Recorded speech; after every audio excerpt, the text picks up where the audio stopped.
দেশ স্বাধীন আমরা বিষয়টা দেশ স্বাধীন হয়েছে একটু দেশ স্বাধীন হয়েছে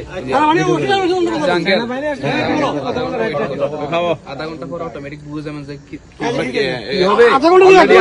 আপনাদের লোক আসছে আধা ঘন্টা পর ওনারা ফোন দিছে ওই যে উনি ফোন দিছে জিজ্ঞেস করেন কি বলছে ফোন দিচ্ছেন তো আপনারা এই কথাই তো আমাদেরকে চিনে না পেনি জোরে আমার কোন লোক আমরা চিন্তা করি আমরা চিন্তা করি তোমরা বাচ্চা ছিল আমি তো তোমাদের চিনি না জি আঙ্কেল ঠিক আছে বলি আমি কথা বলি দেশ স্বাধীন আমরা বিষয়টা দেশ স্বাধীন হয়েছে একটু দেশ স্বাধীন হয়েছে শুনেন এখন আপনার 24 তে এগুলা বলিয়ে না এগুলা বলে কামে দরকার নাই